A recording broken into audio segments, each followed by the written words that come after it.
First, I would like to ask any of you, how would you judge Europe's global role at the moment? Maybe, Tomi, I may start with you.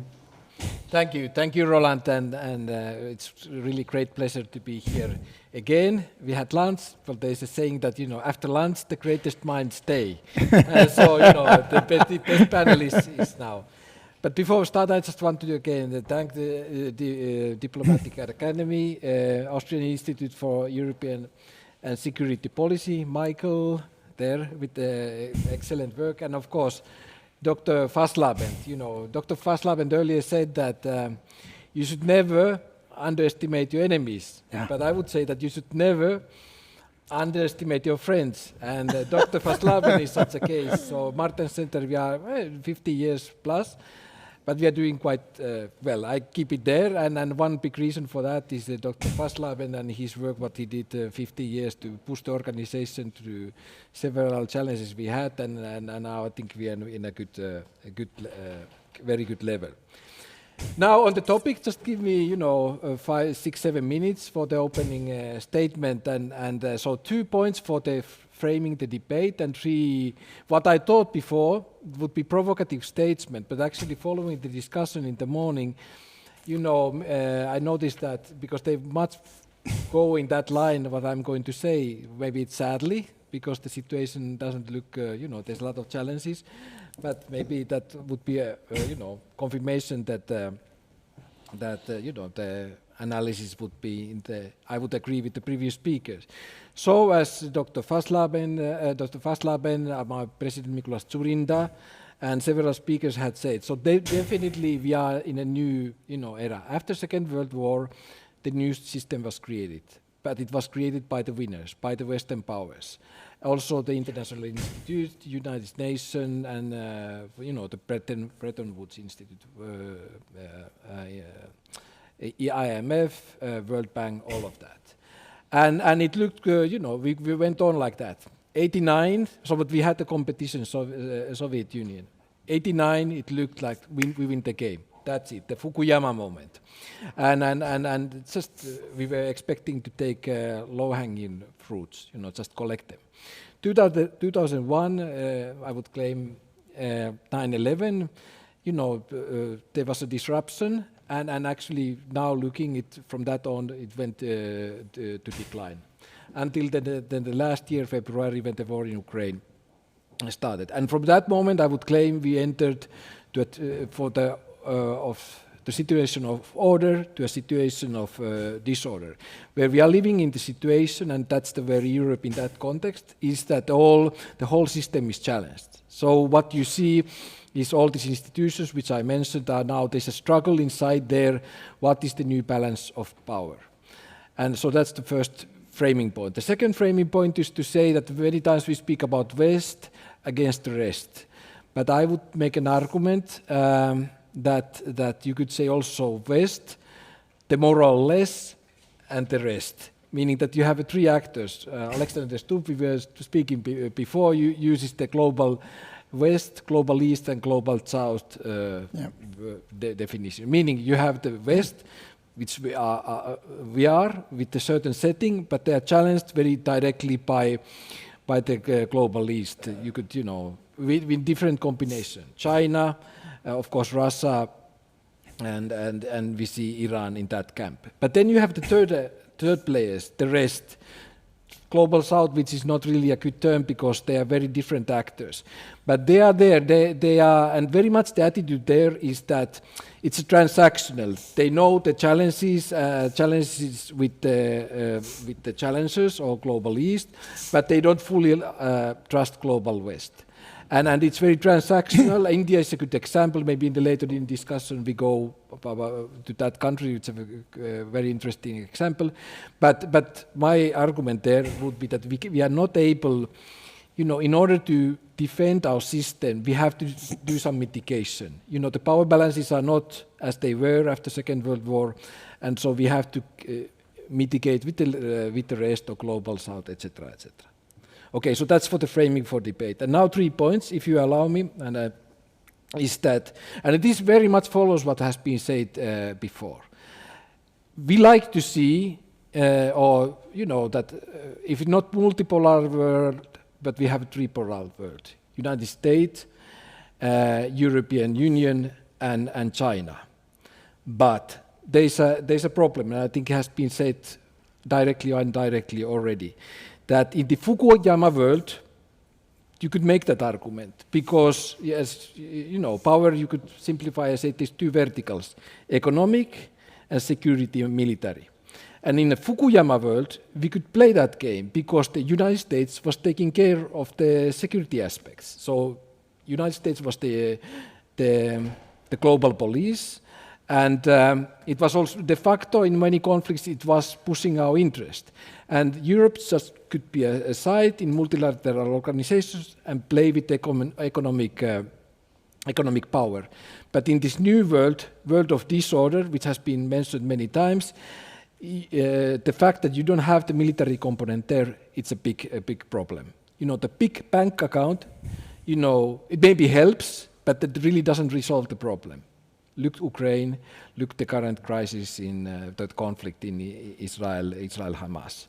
So that's now a big problem to us. My second thesis would be, and so then the question, are we really global power? And this is now a rhetoric question to you. Can one entity be global power if it's not a regional power? Are we regional power? The Austrian commander, you did see the map. So we are pushed from south. We are pushed from the Middle East, and we are pushed by the east. We are not defining the terms. We are taking the hits, and we are reacting. So already there is a question. So what I want to say that the security situation, and especially the war in Ukraine, it basically challenges the whole concept of EU being global power. And I think that statement directly and indirectly has been made many times. And my third thesis, and now I go a little bit more domestic, is to say what I'm a little bit concerned of, that take into account what has been said earlier today and the developments. The war in Ukraine is not going great, and what I am concerned that next year we have a situation when that it has been said, there's the demand for negotiation and resolving the situation will start, and then we will. What I'm concerned today, we are very united. Vladimir Milov spelled out that word, but we will be in a situation where 2/3 of Europe, in fact, especially if there would be some kind of arrangement, would like to go to the more or less as a business as usual, and not recognizing the certain, challenges mentioned here. While the 1/3 of Europe, I would claim the Nordic states, Baltic states, Poland, and some others, would feel that the stressful situation is there, and then that can be a dividing factor. And the final point, of course, is there, which just to conclude my opening statement, is of course the U.S. situation, which has been mentioned. We just from the Martens Center, we had high-level delegation in New York the last week, and in New York it's very Democrat, as you know, and everybody there was saying that if there would be a U.S. election today, last week, Trump most likely would win. So what may most likely will happen, that realization, of course we don't know how it will play out, but that realization will come next year, and the panic will kick in here in Europe, and there will be a lot of discussion about how we will handle the situation. Many of the challenges already mentioned. So what is then the solution? And this is my concluding phrase is, of course, I predict, and as said by already previous speakers, that the security component is something that we have to really focus on. If we don't do it, we are in serious trouble. Thank you. Thank you very much, Mr. Bağcı. Turkey's relation to Europe is a difficult one, we all know. For, I think, 18 years now, there are the talks going on, the EU talks going on, they hardly exist anymore. In the beginning, Turkey was trying to intermediate, and the Russia-Ukraine war, especially in Gaza, Israel as well. Now it changed its position. What is Turkey's part in this Europe's global role for the moment? Thank you very much. First of all, today for me is a very special day for two reasons. Turkish Republic is this year 100 years old. The second one today is the death of Mustafa Kemal Atatürk, our president. So that I'm speaking in this historical institution is a great honor. Ambassador Briggs, Minister Faisal and Michel. We have 100 years modern Turkish Republic, but we have 500 years diplomacy towards Europe. So it is also something we celebrate. From this perspective, I don't know whether Turkey has troubles with Europe or Europe with Turkey. So it all depends from which perspective you look. But the fact is, both sides need each other, and the future challenges, but also opportunities, will much more require cooperation. So this is the terminology what you use, transactional. It is not value-based relations anymore. It is more geostrategic and political-based values, more pragmatic, more realistic. It does not mean that if Turkey is not member of the European Union that we stop all the relations with the European countries. No, there are a lot of challenges and channels to talk, to cooperate, and I think the world is not anymore as 24th of February 2022, or not anymore 7th of October. What Turkey does is interesting. Turkey uses balance of power politics in case of Russian-Ukrainian conflict. Thanks God, Turkey is not member of the European Union. Otherwise, Turkey would apply the sanctions. As special envoy of the European Union, David O'Sullivan, just said in Helsinki Forum, my dear, in your country, he said, the sanctions do not function anymore. I mean, we did not achieve the result, what we have expected in case of Russia. The best example is India. India is buying cheap oil from Russia, refining it and selling it to Germany 3 times higher price. So the issue is here, Turkey was successful to negotiate between Russia and Ukraine, did bring the foreign ministers together in Istanbul and in Antalya. I was in Antalya when they were debating there. And grain deal, which is a very, very important, I would say, successful agreement. Therefore, Russia is now out. Why? Because Ukraine has an alternative way. Starting from Constanța, using the NATO territories, Romania and Bulgaria, and from there it is going to Piraeus, to Cyprus, and from there to Hong Kong. Chinese are clever, so it is Chinese ship, by the way. What Turkey does is making a good business, of course. Turkey takes the grain, work it out, and sell it to other countries as macaroni, and Italians even buy it, and many others. So concerning the Middle East, I think what I tell you now is important, I think, from my perspective. Is Turkey a security provider, or is Turkey a security consumer? It all depends from which perspective you look. Is Turkey a stability provider? So far, yes. Turkey is the only country which has been not involved directly in any regional conflict, which starts from Black Sea, goes to Caucasia, and from there to the Middle East.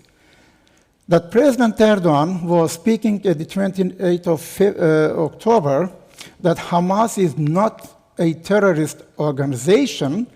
It helped to actually Netanyahu government very much, because Erdogan's speech took the steam off of the Turkish people, because it is very sensitive, as we can see.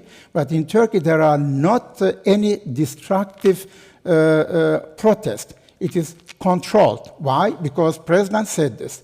And this is the only, I would say, protest where a president of a country I'm talking about the Muslim countries, where the president is taking part in this together with the other political parties. So it is still democracy in Turkey, my dear. So, which is not the case in other Arab countries. Now, what is interesting here, Turkey's suggestion to become a guarantee power or mediator between Hamas and Israel cannot be realized. The intention is good, but the result is not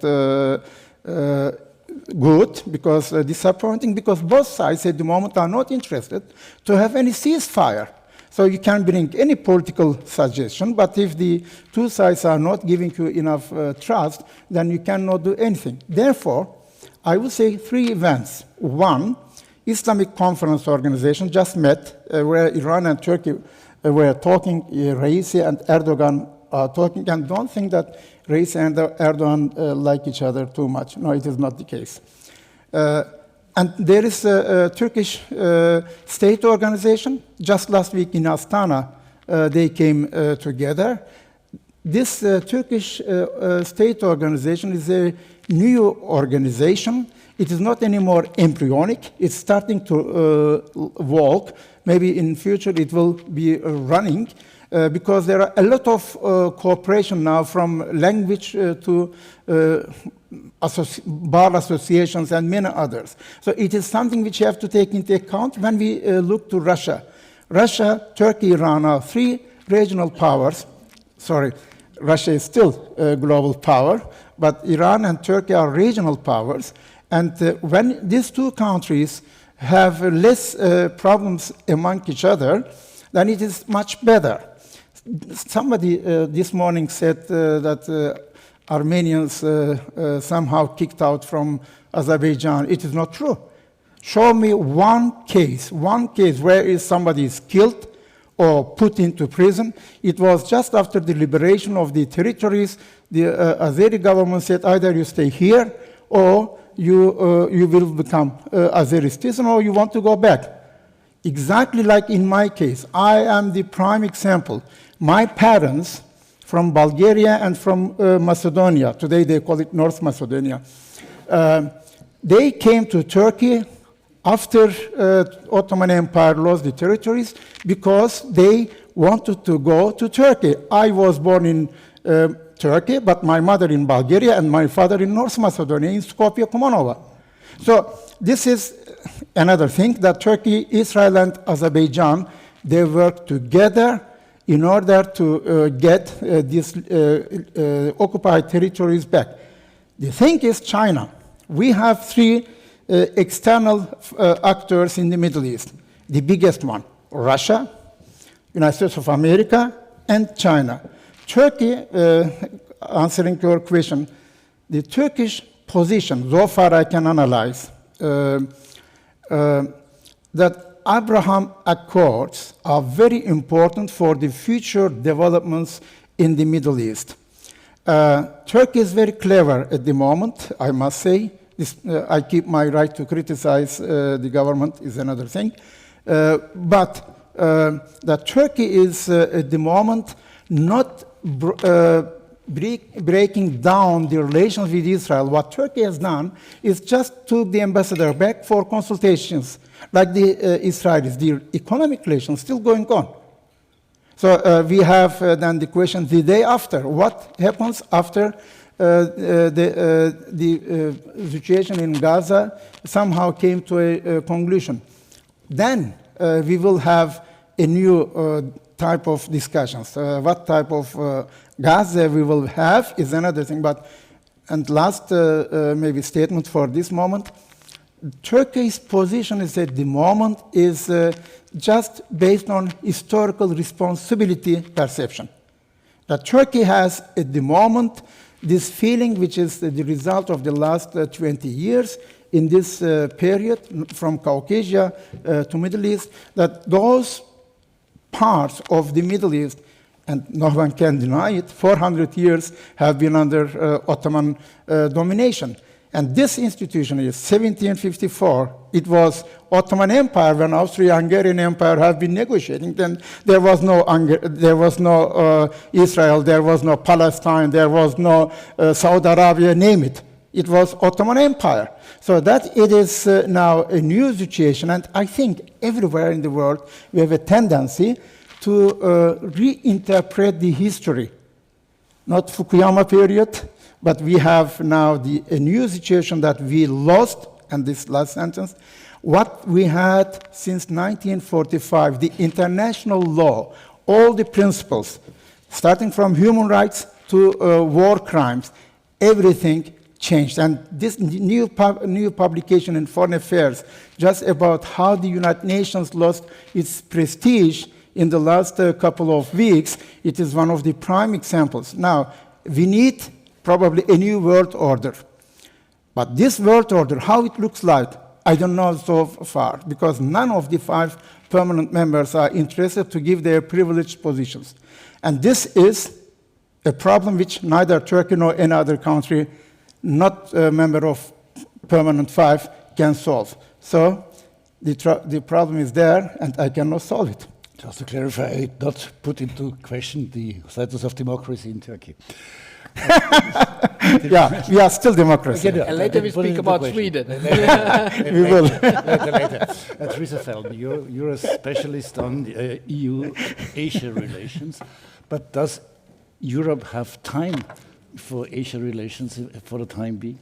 Does it have a role in this global context? That's a really good question. I just want to say first, thank you so much. It's my very first time to speak here, and so I'm really honored. Can you hear me okay? I think you could maybe raise it a little. Oh, okay. Yeah, there we go. So my name is Theresa Fallon. Everyone, when they hear my accent, they want to know which box to stick me in. So I'm going to just give you a little brief background. I'm unusual in one respect, that I lived in Moscow for 5.5 years, and when I moved to Beijing, directly from Moscow to Beijing, I lived there for 4 years, but you could really see the Soviet influence in China, and most people don't really see that right away. And because I lived in Russia, I could really see it. It was one of the world's biggest transfer of technology from the Soviet Union to little brother China. And now you might argue that the roles have changed. So China is maybe the big brother and Russia is the little brother, but the Russians don't like that narrative, but maybe you can correct me on this, Sergey. They said, we're actually the big sister. So they're changing the narrative slightly. But this experience, that really helped me connect Russia and China. And when I returned to Belgium, I thought so many people would be interested in all of this, and there was really no interest whatsoever. And so I decided to hang out the shingle and connect Center for Russia, Europe, Asia Studies. And we cover Eurasia. That's pretty much what we cover. But earlier in the day, Christian Schmidt mentioned, he noted the anniversary of the Berlin Wall coming down. So for this part of the world, you've had 30 years of kind of peace and prosperity, but now you see some changes. But the same year, 1989, we saw the Tiananmen Square massacre. So when Europe was just celebrating the end of history, everything is changing, we actually saw the screws tighten in the People's Republic of China. And I think many people have forgotten that. And now we're kind of reminded. We no longer have this luxury. We don't have this holiday from history any longer. So I'm going to make like 3 points in my opening remarks. But I just came from a conference in London, and I was a graduate student there. And in 1993, the song that was by E-Dreams called "Things Can Only Get Better." And I would say I'm looking out in the audience, seeing all these young faces, probably from the Diplomatic Academy here, that you've had COVID, you've had war in Ukraine, now war breaking out in the Middle East, threats of possible war in Asia, Pacific. And things don't look like they're going to get better. And you have a very different lens framework for the future. So I don't know what your theme song should be, but we'll have to move on. But Mao would say, and this is a quote from him, "Everything under heaven is utter chaos. This situation is excellent." So this offers an opportunity for China. They're seeing kind of Pax Americana may be coming to an end. The US is kind of stretched very thin in Europe, in the Middle East, and we're seeing China constantly probing and pressing with increased assertiveness in the region, especially now with the Philippines. So could there be a possibility of three fronts? Now that would be really a nightmare for any strategist, as was developed earlier in the conference. After the Obama administration, the US is not organized to fight a two-front war. So your question about Europe, I've been asked to speak about the Indo-Pacific. Europe is surrounded by a ring of fire, not a ring of friends. Do they actually have the bandwidth to think about what's going on in the Asia or the Indo-Pacific? And I would argue, yes, they don't have the luxury of not thinking about it. It's the #1 trade partner of Germany, the largest economy in Europe. It's also a large trade partner of 120 countries in the world. So what happens there has a direct impact on your life here. And if anything should break out, God forbid, no one would like to see any tensions or a war in that region, it would have a direct impact on your economy and your life. These are the key trade zones, arteries of trade by sea. So if anything, it wouldn't just be Taiwan, it would be South Korea, Japan, all of that would be cut off. And so I think what happens in this region will directly affect you, so you better pay attention. So my first point is, we're seeing, to go back to the idea of Fukuyama, the whole idea of globalization. We don't have to think about where we invest. Money has no color.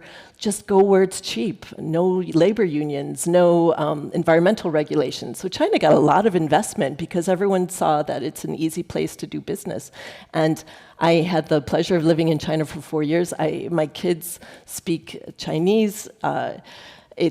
We have such great memories there. I really love China. It's the Chinese Communist Party I have a little difficulty with. So please don't misconstrue my position, because I really am very nostalgic for my time there. I really enjoyed it. But we're seeing increased assertiveness by China. For example, in a recent Department of Defense paper that was published, 180 intercepts, dangerous plane intercepts in the South China Sea. So Chinese planes kind of buzzing American planes, or there was a recent case where they send chaff so it clogs up on the plane's engines. They did that to an Australian plane. We're seeing dangerous intercepts in the Straits with ships, penetrating Japanese airspace, sea space, the same thing in Taiwan, hundreds of planes, hundreds of ships. They're trying to wear everybody down in the region. So it's really bad. The situation's very negative. And so in the meantime, if we look at China, after 30 years of very dramatic growth, all this foreign direct investment, and the Chinese working hard to improve their life, we're seeing, as the IMF has noted in their most recent report, that their super cycle is over. We're not going to see double-digit growth any longer in China. And most economists, or many economists, say it's about 3.8% this year if they're lucky. The Chinese official they want it to be 5%, and that's one of the lowest growth rates for China that they've always said 8 because it's like a lucky number, but we're not going to see double-digit growth anymore. China has also introduced a raft of rules and regulations that have made it almost uninvestable. For example, due diligence. Most of your corporations have to show to your shareholders that you're not using forced labor in your supply chains. So you're probably familiar with Xinjiang and the camps there. A lot of cotton that you might wear might be coming from forced labor, or the lithium in your car battery was processed in Xinjiang. So there's a lot of questions about supply chains and forced labor. So companies that do that, for example, Bain, Mints, they've been raided by the Chinese authorities, and they're seen as spies because they're doing due diligence. So it's a catch-22 for foreign companies who are unable to do due diligence now. And in this past July, they've had an increased anti-espionage law, so they even tightened the screws further. So if an employee at your company sends out social media posts that the Chinese Communist Party doesn't like, you could be held responsible for them. They also have introduced exit bans. So you might have heard of stories of European business people going there, and then they're not allowed to leave. So they're kind of held hostage. And there was even a Japanese businessman from the pharmaceutical industry who lived there for 20 years and was running the Japanese Chamber of Commerce, and he was just arrested recently as a spy. So it's really becoming dangerous. And my kids went to the international school there, and now the Chinese Communist Party, you have to study their curriculum. So these parents don't want their kids to be at a disadvantage. And so it's just becoming less and less attractive to live and work in China now. So what does that mean? I mean, we see a deep decrease in foreign direct investment, the first time that China has registered like almost negative foreign direct investment. Youth unemployment in China, it's like 1.4 billion people. They work so hard, it's so difficult to get into college. You compete, you have to have sharp elbows, and then when you graduate, you should get a good job after all that hard work. But what's happened, and when I lived there was really a sense of positiveness, because every year of people's lives after the Cultural Revolution, life was getting better. And it was almost kind of an agreement. So we just stay out of politics, and our economy is growing, and we'll just accept this. But now, when this year's graduation photos, for example, they wore their caps and gowns, and they had their diploma in their hand, but they were like face down on a highway, or face down on the stairs of their university, lying down as if they were zombies. Because this kind of is a barometer of how unhappy they are, because after all their hard work, they can't get a job. So you have the government now, the estimate was 25% youth unemployment, but now the government has made that illegal to publish the unemployment figures, and some economists have speculated it's at 50%. So you have a very disgruntled youth who don't have jobs. You have a declining population because of the one-child policy, so you have a demographic issue. You have an aging population. You have not a lot of foreign direct investment. You have Europe and the US, Japan, Australia following de-risking strategies to not be so reliant on China. And that happened largely because of China, and they weaponized masks during COVID and personal protective equipment. So everyone kind of woke up to their over-reliance on China, similar to Europe's over-reliance on Russian energy. So some people are concerned, and so now I'll just move on to Taiwan, because that's the key area in the Indo-Pacific and the area of tension. But what happened with Hong Kong really kind of woke everybody up in Taiwan, because this idea of one country, two systems. So the Chinese Communist Party would be kind of hands-off. But we saw with Hong Kong and the new security law and the crushing of the democracy movement, now there's a very, very high suicide rate for young people in Hong Kong as well. So we see that there's a lot of disillusionment with this. And so Taiwan would like to maintain the status quo. It's just kind of an area of strategic ambiguity, right? So just let them stay that way. But with Xi Jinping, he's kind of ramped up tensions on Taiwan. He's announced that by 2027, the People's Liberation Army should be prepared to invade Taiwan. That doesn't mean that they will necessarily invade Taiwan, but they should be prepared. So that's kind of benchmark for the People's Liberation Army, the PLA.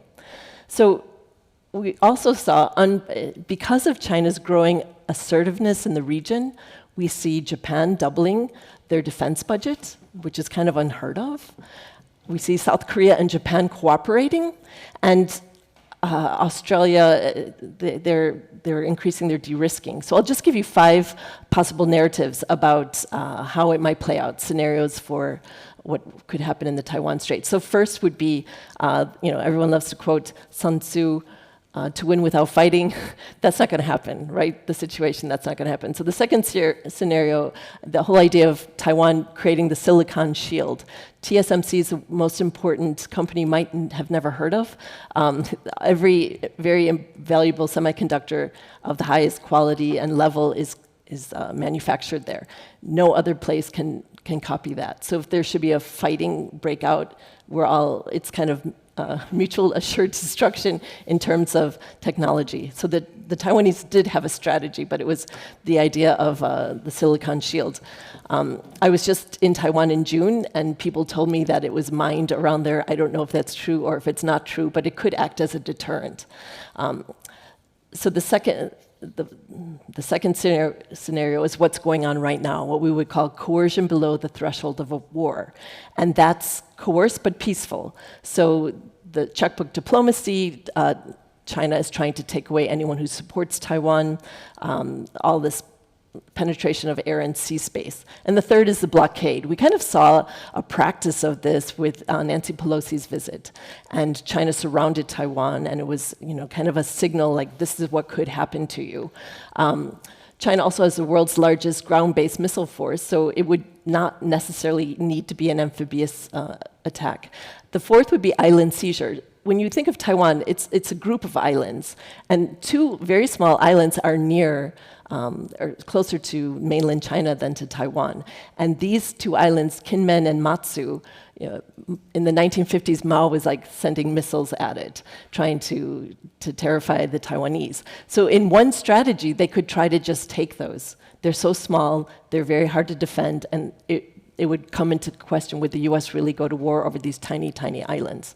And the last number 5 scenario would be a nightmare scenario, like full-out war. I don't know how it could happen by accident, a plane accident, or by design. So what we've seen now is China's learning from Putin's war in Ukraine, and she is watching very closely. All the strategists in China are watching how the West is performing, and I would say maybe 18 months is the sell-by date, because we've seen great solidarity in Europe, but as the Maloney call with the Russian pranksters, she talked about the fatigue in Europe, but I think the Ukrainians probably deserve our support. All right, my second point is EU-China relations. I'll keep this short. That was the longest bit. There's a summit next month. We've seen Europe trails the US, I say, about by 4 years. They move a bit slower, but they're 27 countries. It takes longer for them to come to these conclusions, but there's been a clear change of movement. So I would emphasize deterrence, deterrence, deterrence. The war in Ukraine was a failure of deterrence. So we know that China, by what they've been telling us, that they are preparing for war with Taiwan. Europe needs to prepare a sanctions package in advance to deter China from doing that, and a believable sanctions package. And it's going to be painful. Sanctions aren't just for fun and cocktail parties. It's going to be painful, but it's better than full-out war. And there's what I would call the green tech paradox, because when you finally get 27 EU member states to agree to something, it's difficult to change course. But by pushing the green transition, they're actually more reliant on China. And China has put sanctions on germanium, graphite, and gallium. They've also done soft sanctions on 3 components of solar panels. So Europe, even if they wanted to make expensive solar panels, they would be missing these key components. So this is kind of a problem for them, a paradox. And then it's been discussed about export controls, and they need to restrict sensitive technology. Now let's face it, Europe has been sending a lot of key technology to the People's Liberation Army. For example, the South China Sea Islands were built originally with Belgian and German dredgers, and the Chinese leased these until they learned how to operate them themselves and copy the technology. So literally, European dredgers were remaking the strategic landscape in the South China Sea. So one of the first lessons for Europe should be do no harm.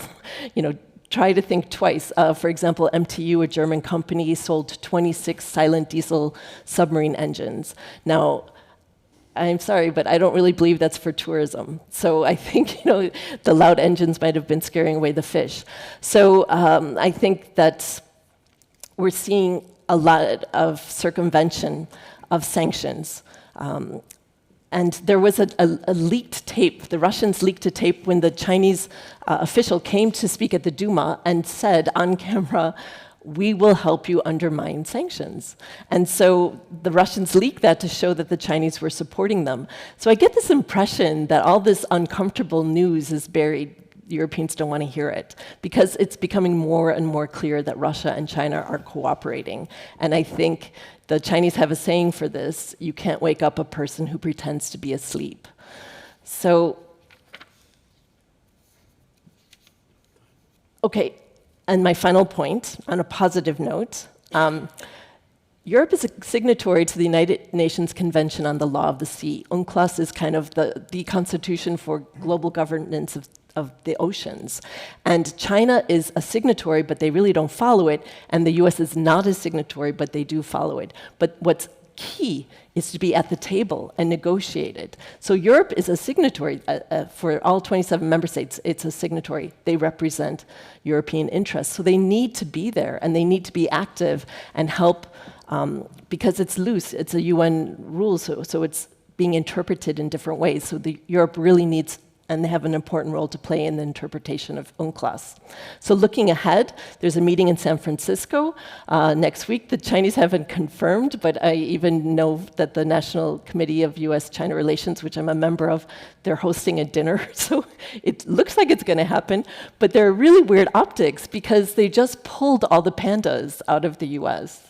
So pandemonium, I don't know what's going to happen. So to wrap up, to put it into a little package, all these separate threads, I have an acronym, because I'm based in Brussels. We always live with pronounceable acronyms, so BROS. And I'm sorry for the ladies in the audience, but it's just an acronym, so BROS. So B is for black swans, and we don't have any control over those, right? But what we do have control over are the rhinos, R for rhino, the gray rhinos that are running at us. And we know that this is going to be a problem, folks. We know China is going to be a big threat. And so we have to start thinking right now, have strategic foresight, and come up with some good strategies on how to deal with that. And then O is for ostrich, the ostrich effect, putting your head in the sand, pretending that globalization is still happening and that we have everything's happy and nothing to worry about, because things are getting very, very tense. You might not feel it, but you should be paying closer attention.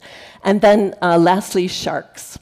You know, the German version of this was Wandel durch Handel, but you know, we fed a baby shark, and now it's grown into a killer shark, and we hope that by trading with it, it would turn into a dolphin, but it hasn't turned out that way. So I think we have to use a BRO system and come up with a strategy, and we need strength in numbers. So I think transatlantic relations is maybe one way around this. So the stakes are very high, and I know one other acronym, WITWA, what if Trump wins again? So I know that's on everyone's mind. So we need to create strong guardrails to prevent whoever comes into office next, to make sure that these coordination will continue. Thanks.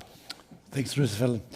Alena Kudzko of GLOBSEC in Bratislava, Belarus born, a specialist on European and transatlantic relations. Maybe now the last transatlantic American president is in power, Joe Biden. Nobody knows what will be after him. How would you see, for the time being, the European transatlantic relations?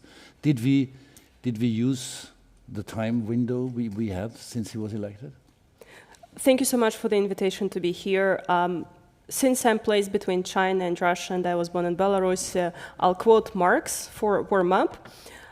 Marx once wrote that men can write their own history, but never under the circumstances of their own choosing. Why I'm saying that is that Europe has a lot of potential to write its history, but we need to think about what the circumstances are and how much control of them we have. Before I answer the question, I'll make one little step back to follow up on what Tomi was talking in terms of what has changed in the world and in which world European Union and Europe at large has to operate right now. First important point is that we still do not know whether we're heading in the direction of polarization or fragmentation and a multipolar world. It's important because if we only have polarization, it means you basically have two choices and you have to go either or, and there is not much space in between. But if indeed we're going into the more fragmented, more polarized world where countries like Turkey or Russia or Brazil or South Africa can play some different role, it also means there is much more space for European Union to create a pole of power of its own, but also to relate very differently with other smaller poles of power. Second point that I think is important is that if over the past 2 years Europe started to think again that we're in the center of the world because we have the war in Ukraine and the entire world has to be concerned about it as well, suddenly this year Europe increasingly realizes that we have multiple wars around the world and they all concern us and they all concern everybody. We have a situation in Israel and Palestine, we're thinking about Taiwan, we have multiple emergencies, coups and whatnot in sub-Saharan Africa and God knows where. That will distract the attention from the European region as such, and it will distract also European attention to other issues, but also the American attention in the future as well. And the third part that I wanted to mention in terms of the broader circumstances is that the nature of power in the world is changing a lot. And there are two sources of power right now. One source is the hard power, and another one is the one that concerns to economy and technology. And on these both two aspects, Europe has pretty unpleasant truth awakenings recently. Europe thought that hard power doesn't matter too much. We don't have it and we don't care. It's not that important. Suddenly we need to catch up because we figured out that hard power matters a lot, at the very least because others using it very actively and also against us. And the second point is that Europe also understood that Europe is behind in terms of economy and technology, behind the United States, but also increasingly behind China, but in some aspects it's also behind countries like India, Israel, and other parts of the world. So Europe also has to do a lot of homework in defining what actually it has to offer, both in terms of the hard power, but also in terms of economy and technology. And all this matters for us in terms of how we think about our relations with the United States. United States, with all the imperfections that it has, nobody is perfect in the end. It's still the best partner we can have in this world.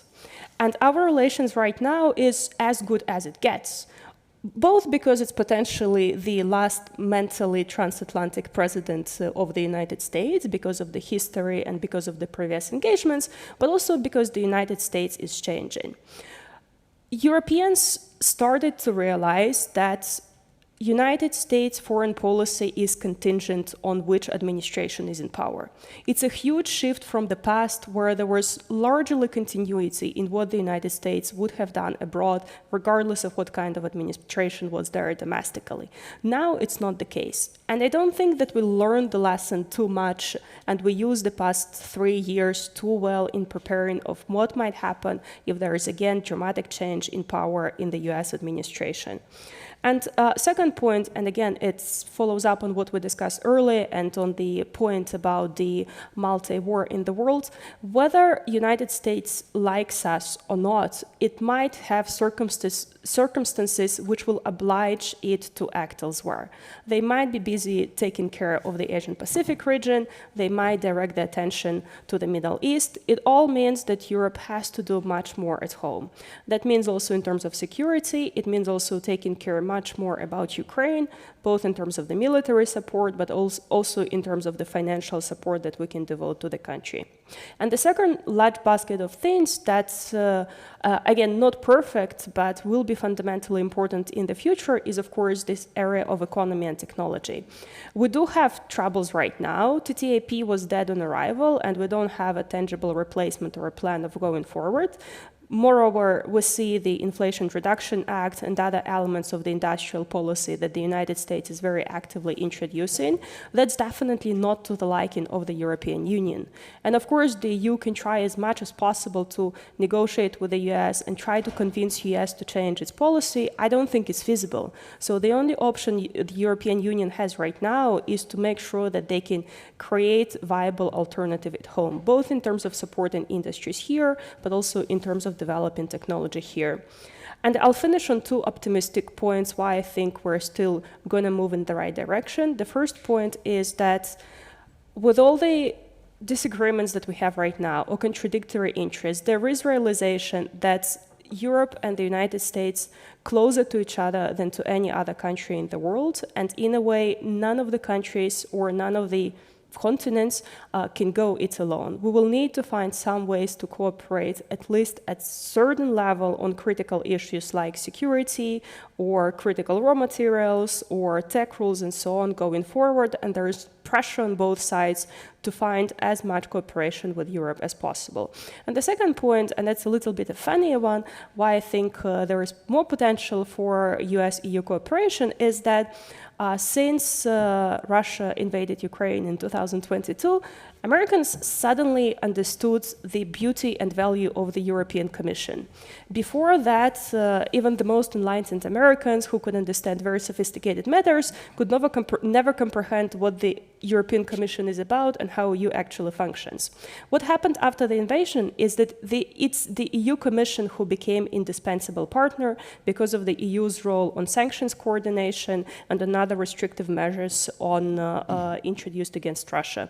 So now there is much more synergy, much more understanding of the mechanisms, how the EU actually works, what are the channels of instruments in the EU, and how Americans can also better utilize European structures also for what they see as in their own benefit. Done. You were the briefest one so far. Sergey Utkin, you spoke openly against, in Russia, where you were still in Russia, you openly spoke against the Russian invasion in Ukraine. What is your perspective? Will the door between Europe and Russia be closed for decades, forever, for a month? For how long? What's the future of the relation of Europe and Russia?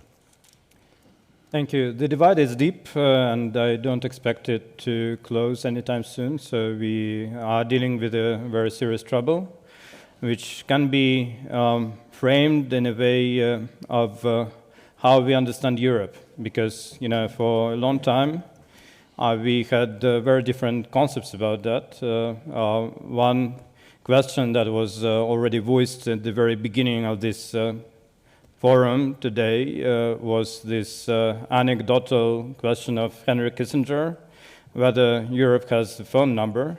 And there are two parts of this equation. First, what you mean when you say Europe, and second, what kind of phone numbers you actually have.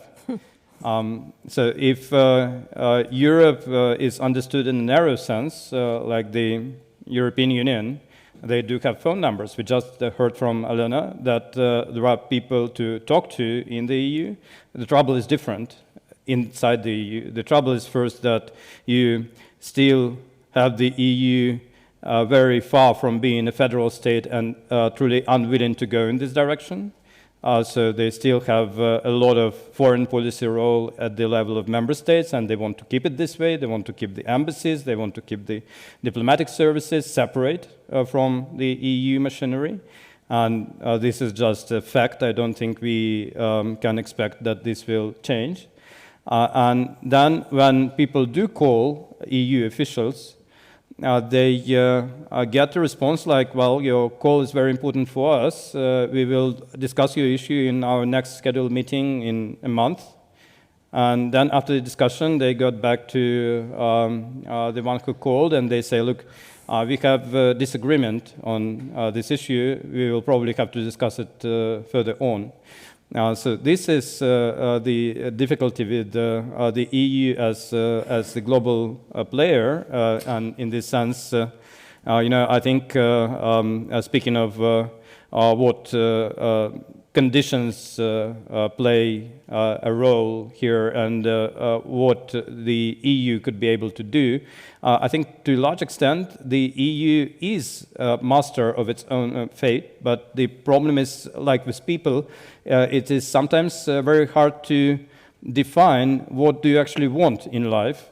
Some people spend their whole lives trying to answer this, and in case of the EU, I think you know, when it comes to issues that are true priorities, then the EU is able to be a true global actor, with one caveat, that there is no global actor that is able to change the world completely. You can be the president of the United States is definitely a global actor, and you will not be able to fix the Middle East, not even in many years.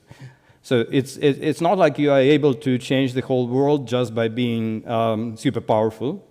But at the same time, think of the Iran deal, which is still very painstakingly discussed in Vienna years after the deal happened, the infamous JCPOA.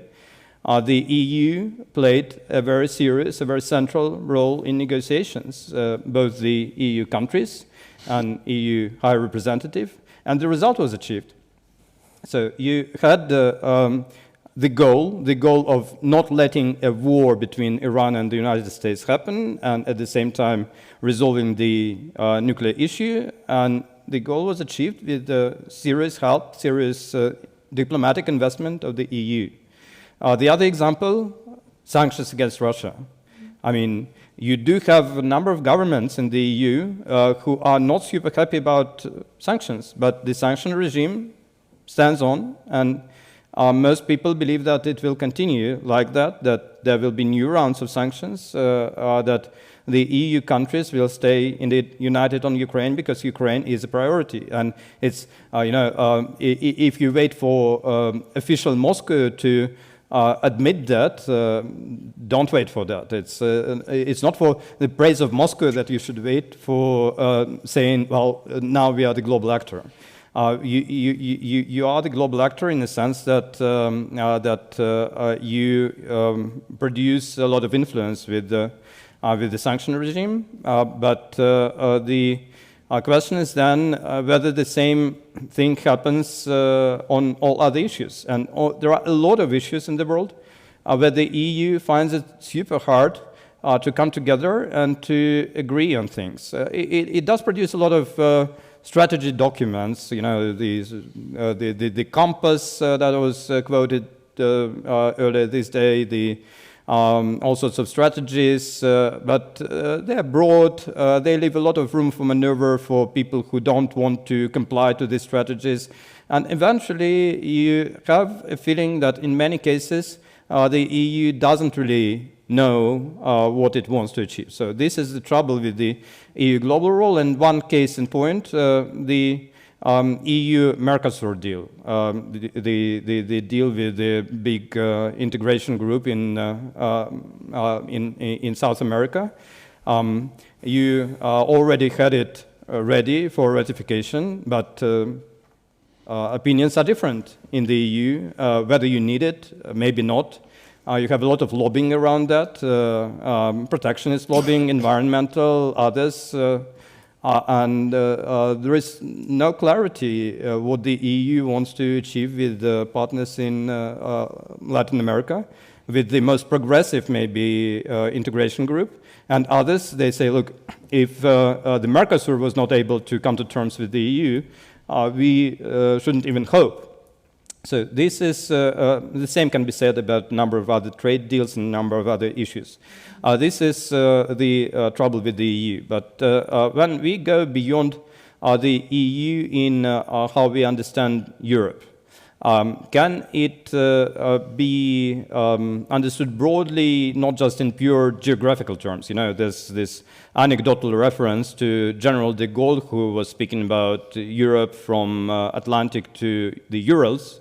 And I think what the general meant was like he had a teacher of geography who taught him that Europe is from Atlantic to the Urals, and he thought that, well, things that he learns at class of geography at school, they don't change, so that's how it is.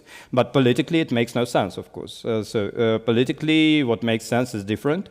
Now, what makes sense definitely is the EU, but then if you go further, you start running into troubles. First small troubles, then bigger troubles. First, the EU enlargement, still an open question.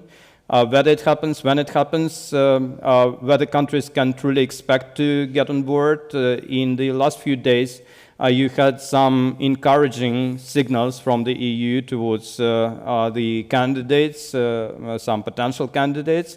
But whether it will remain the case, like in the longer run, that the EU will be ready and willing to engage more countries is still questionable, because we still remember, many of us, how a few years ago People expected at least some countries of the Western Balkans to join like 2025. Now nobody's speaking about that. Now people speak about 2030.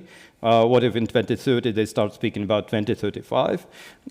It is this that creates the uncertainty about the EU prospects, EU motivations, EU ideas for the future.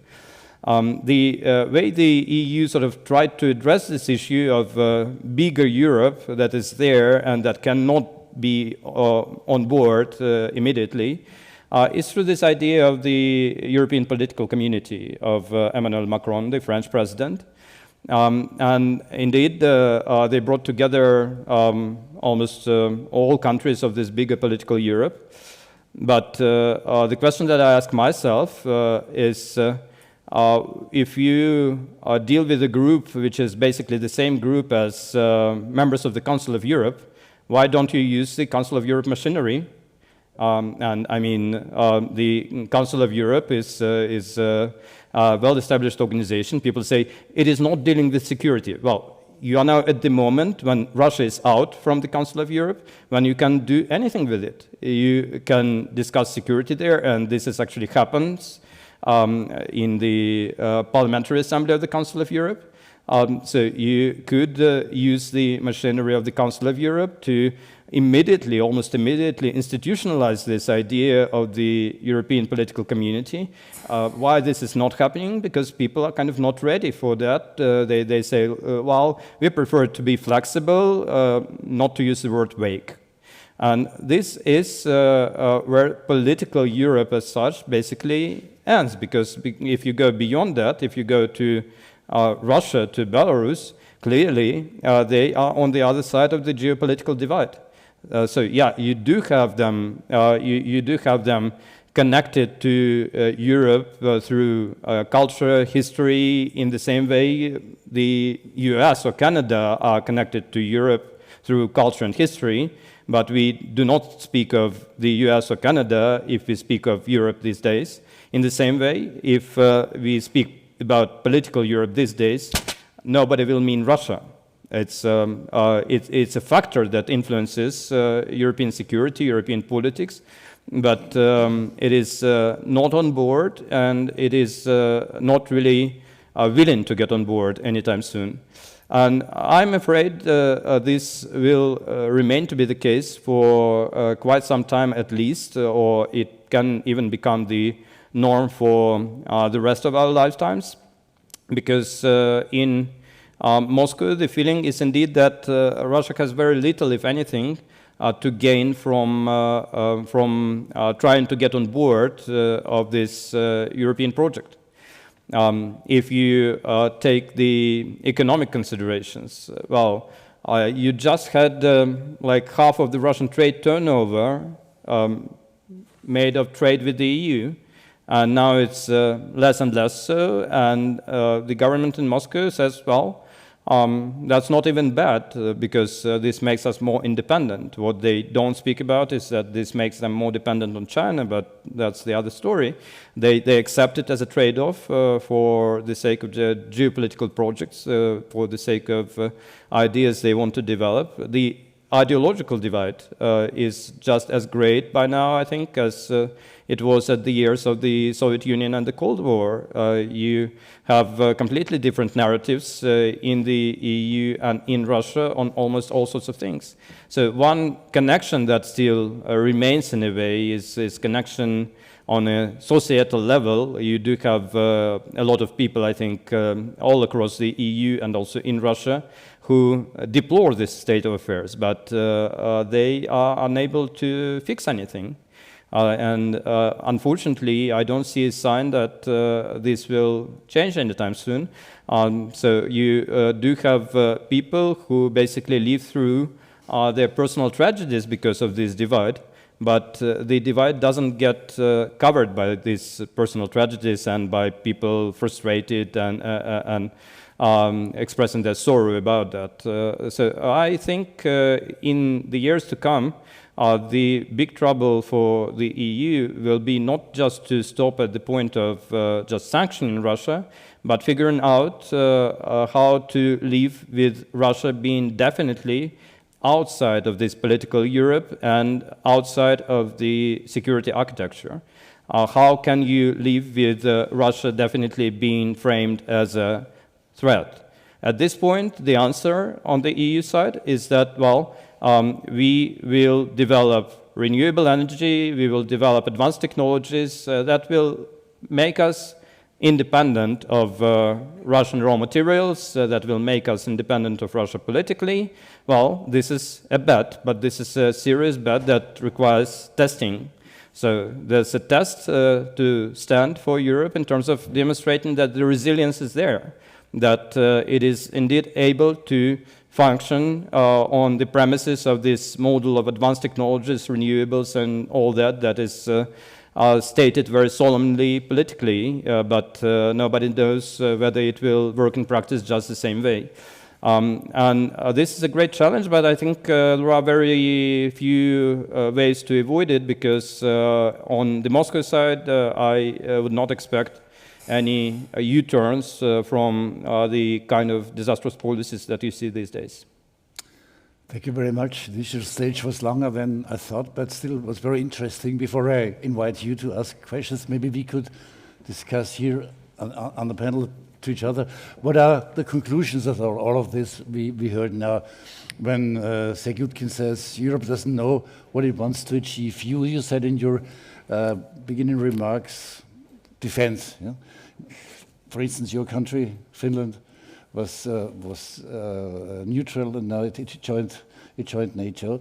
Is this one of the answers of the demands to the global role of Europe? Yeah, well, I think that message has come through during the panels, and a lot of in the morning we were focused on the situation in Ukraine, and to put it bluntly, it's coming to us. The war is not going, excellently. Number one. Number two, I repeat, most likely it has some consequences next year.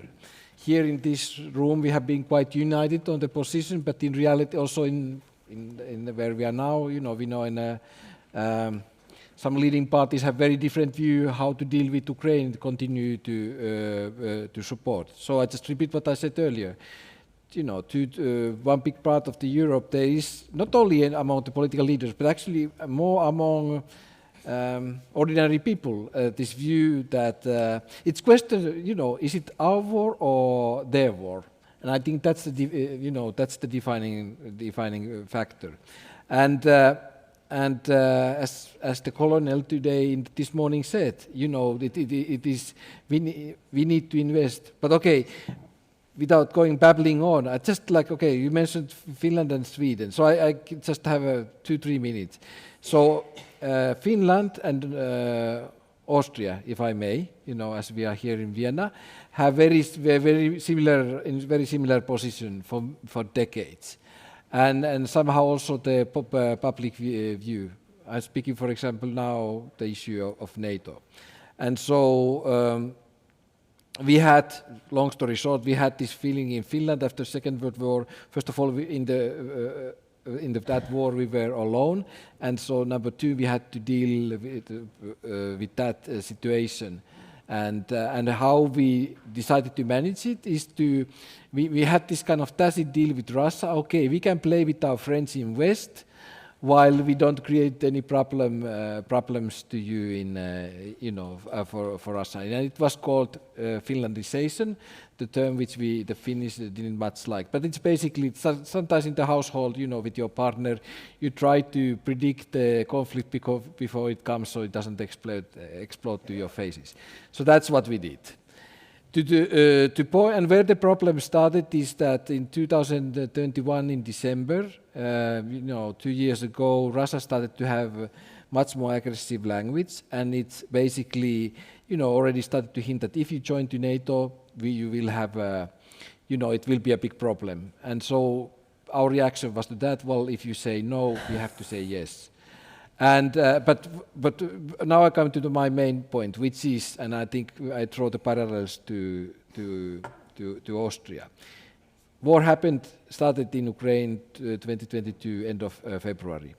In March, in the first weeks, our Prime Minister, Sanna Marin, you maybe have seen the video, said in a public discussion that we are not going to discuss about NATO, and because such a discussion doesn't exist in Finland. 2 months later, less than 2 months later, we were applying. We were there in the NATO's door, knocking the door with our documents, and could we sign these things? And so what I want to say is that also, so whatever Austria does is up to you to decide. But 2 points there. Just opinions, your preferences can change very, very quickly as the situation changes. That's our lessons from Finland and also Sweden. Sweden had even longer tradition. And as a consequence is keep your options open. As it comes to the NATO, the compatibility, have those options. Keep those options open, keep yourself, to put it very bluntly and maybe a little bit dramatically, if you would know today that maybe and I refer what the colonel said before, to be honest, when he spoke about his children and going to military. So, act as you would know that maybe in 2-3 years you will be in a war. You will today think that it will never happen, but it might. What are the conclusions? NATO or not? How much you invest to military? It's up to you. But that was the lessons learned from North. I just don't want to open an Austrian neutrality discussion. Theresa, Fallon. Oh, okay. I'll be short and sharp. Tolstoy, to paraphrase Tolstoy, you might not be interested in geopolitics, but geopolitics is certainly interested in you. And Europe has long liked to sit on the fence, and it's comfortable sitting on the fence. And you can benefit from both sides, but you can't do that anymore. I'm sorry, that world is over. And Joseph Borrell, the High Representative, said, Europe is a garden and the outside is a jungle. And he said this at the opening of a new diplomatic academy. I'm sorry, but that was completely tone deaf, and he was demarched by about every other country on the planet, saying, this is racist, this is horrible, how can you say this? So I think Europe really has a little bit of cognitive dissonance, and I live in Brussels, there's a mantra, there is no such thing as a hard power solution. Well, I'm sorry, in 2014, Putin taught everybody that there is a hard power solution. So it's not just that you had 2 years. No, since 2014, you have been warned. And even earlier, 2007, what Putin said at the Munich Security Conference, everyone's like, I think we're waking up, I think we're waking up. But when are you going to wake up? That's my question. People are saying it's 2 years, almost 2 years into the war, and maybe we'll start to, planning on building up the defense industry. I don't know what it's going to take, folks, so I'm kind of concerned. The second point, I just want to pick up, you mentioned the IRA. Really, I also have Irish citizenship, so that's a really unfortunate acronym.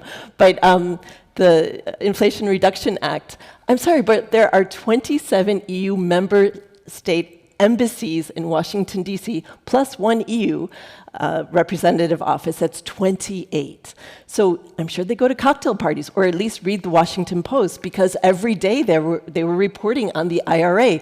Why didn't they say, hey, why don't you include us? Because Canada did, Mexico did, and after the legislation and all the horse trading that was going on, then they're like, what? Why didn't you tell us about this? And I can't believe, what is going on? Because I did interviews on the Hill, and they said now they want us to change the legislation, but Canada and Mexico were lobbying and taking care of their interests. And Europe, I mean, one, it's good for the climate. Two, European companies like Siemens are getting IRA money, so they're not complaining. So I sense it's almost an anti-American narrative, like, what are you doing with the IRA? But I think it's Europeans who just weren't doing their job. I think Americans weren't thinking about that, but it was their job to follow this legislation.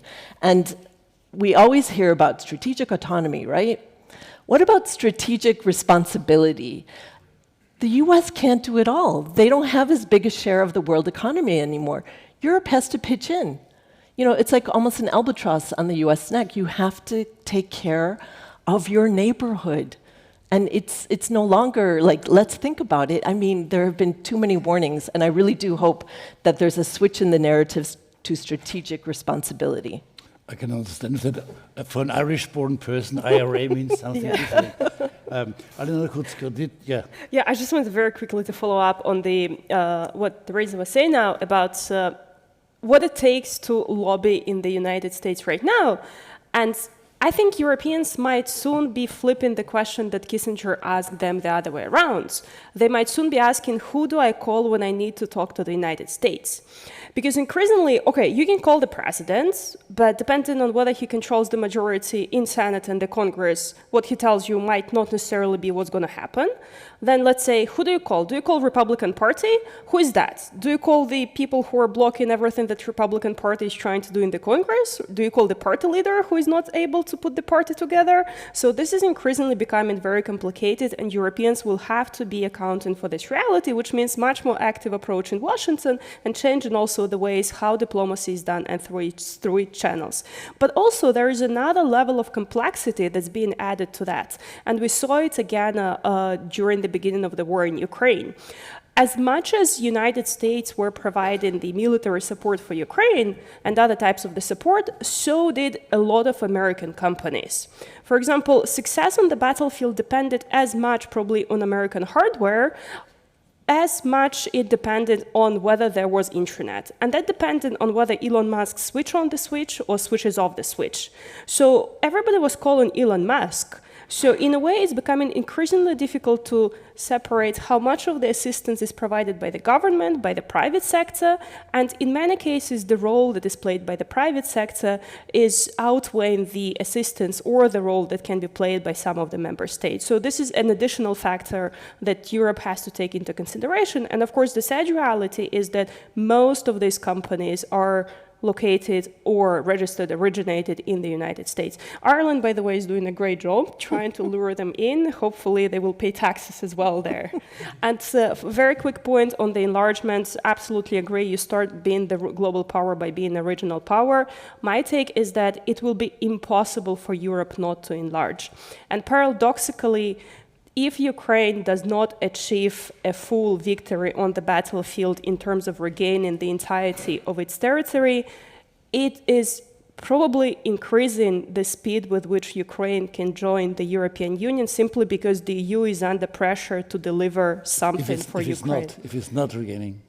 Yes, I think that if there will be a point where everybody will admit that there is a stalemate, the EU will be pressured even more to quickly accept Ukraine into the EU because they feel pressured to deliver something for Ukraine. It doesn't mean that they're going to push Ukraine into the stalemate. Of course, everybody would want to complete regaining of the territory, but I don't think that the regaining of territory is directly precondition for Ukraine becoming the member of the European Union. Talking about the nightmare, really, Donald Trump became president again. What would it mean for the EU transatlantic relations? I think actually it depends on who are going to be people who are going to be staffing the administration, because during the previous Trump presidency, actually it wasn't too bad, at least for Central and Eastern Europeans in security terms. Trump authorized huge defense investments on the eastern flank of NATO. There was a lot of pressure to increase defense budget. It was extremely uncomfortable, but some of the steps were done in the right direction. So it's really difficult to say right now until we know what is going to be the composition, what kind of people are going to be close to him and the advisors. Of course, most likely it would mean a very different approach to Ukraine. And again, not because of the Trump himself, but because the winds also in the Republican Party are changing. There are more and more voices who are saying, on the one hand, that America has to be more isolationist in general, but there is also a group of people who are saying, as we absolutely need to make sure that Ukraine wins, but we need to take care of other parts of the world, and we cannot afford being dispersed on the two fronts, and Asia-Pacific might be a priority. Hüseyin, how does the Turkey see Europe? Now, is Europe still something you'd like to be accompanied, or does it reject Europe now? In 2 weeks' time, I will speak in Berlin at the Chatham House conference about the role of Turkey in Europe. Can you please speak up? Sorry. In 2 weeks' time, I will speak in Berlin at the 27th of November about the role of Turkey in Europe. Now, I make here appearance. What is it? First of all, thank you that with your speech, actually you created the importance of Turkey for European strategic autonomy. No strategic autonomy in Europe in defense without Turkey. There are 4 countries at the moment which are somehow responsible for the European security. United States of America, Great Britain, Turkey, and Russia.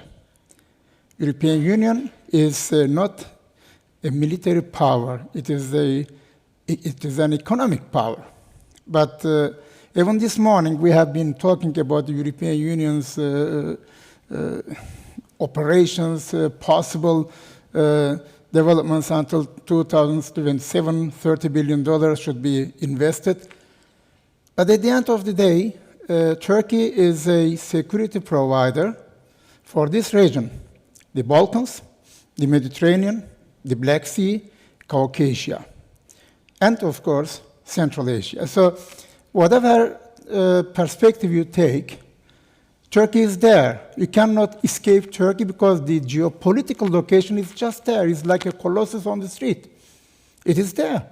How can you neglect Turkey without taking Turkey's even not only economic problems on the one hand, but militarily speaking, this is the most experienced army at the moment, beside Americans, despite the Americans lost always, but it doesn't matter. Turkey is making at the moment a situation that none of the great powers, United States of America, China, and Russia, can oversee the Turkish capabilities and capacities. Turkey is not a powerhouse, but Turkey is a modified middle power, which is not comparable. Show me any one country, except comparable to Turkey's geostrategic, geopolitical importance. Just, I need one. Now I turn to my friend on the right side. Okay, show me. Sweden and Finland. Sweden and Finland. Last year, when I was asked in Helsinki whether these 2 countries would join European Union or NATO or not, whether Turkey will say yes, I said yes, they will. This year, just 3 weeks ago in Istanbul, when Turkish president was giving his signature to the parliament that the Swedish membership should be taken into parliament, Jakob Olgren, my dear friend from Sweden, said, Hüseyin, last year you said that Turkey and Finland and Sweden will join NATO, but we are not. I said, at least 50% I'm right. So Finland is 50%. For the next 50%, we have to wait. Now, it is a big problem for Sweden that the 7th of October events started. It would have been much easier to talk about it without this situation now in Gaza. Now, but still, I'm confident that it will be the case, because we are already talking about the Nordic countries from Iceland to Finland, Sweden, Norway, Denmark, that they will have a new cooperation among each other. And the Russians and the Hungarians, very interesting. Turkey is not alone in this respect, but Turkey will not stop the NATO's enlargement because it is a grand strategy. Sven Biskop, who left unfortunately, Sven wrote a book about the grand strategy, 10 points of grand strategy. This book is perfect, very interesting. Our grand strategy foresees that NATO should be expanded, that the problems at the moment with Sweden domestically, it is temporary one. Turkey cannot and will not become the biggest obstacle for the NATO enlargement. It cannot be. It is technically not possible because the Turkish state mind foresees that the security of Europe is at the same time security of Turkey. Now, the Russian-Turkish relations in this respect gain very important. Black Sea is one of the most important regions. Many countries want to bring their warships there, including the United States of America, but Turkey does not allow this. Why? Because Montreux Treaty from 1936 gives Turkey the right to declare which ships may not enter into Black Sea. This is the Turkish sovereignty, and Putin is aware of it, that Turkey cannot and will not play the Russian music, which is balalaika, which is not the case. Turkey is keeping with Russia the relations very pragmatically. It is purely geostrategic locations. It is not value-based relations. Turkey is not value-based partner of Russia. It is not. We are the most important in this case. We have been fighting 13 times against Russians. There is not another country which had so many exercises with Russians. And we never fought against Ukraine. You know why? Because there was no state called Ukraine. It was always Russia. Take it Crimea, take it 1774, Kudzko Treaty, name it. Now, your question, any European plan which would neglect Turkey from the European security architecture is doomed to fail. So Europe has a problem. Damned if it does, damned if it doesn't. We are there. We will not change our geopolitical location, but Europe needs Turkey, and this is my last sentence, more than ever. Turkey is now like oil and LNG. Everybody needs it. The winter is coming, and we, the Turks, will provide the warmth for the European security. Sergey. Maybe just two short reactions. First on what Theresa said about Josep Borrell calling Europe a garden. Yeah. Indeed, I think that was not the best praise for the diplomat, but I think there's more in that than just faux pas by Josep Borrell. It's indeed, I think, willingness of many people to have Europe flourishing, prosperous as a garden. And, you know, I live in the city of Odense that looks like a garden city pretty much. But I also see that many big cities and places around Europe, they do not really look as gardens. And, you know, many developmental issues that are somehow hidden under this idea of Europe being the most prosperous region.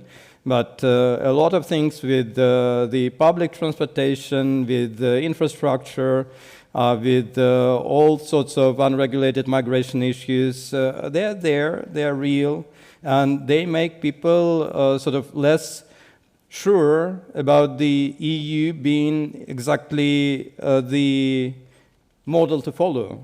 And I think this is sort of not yet a gigantic, but a growing trouble with this idea of Europe or the EU as a normative power.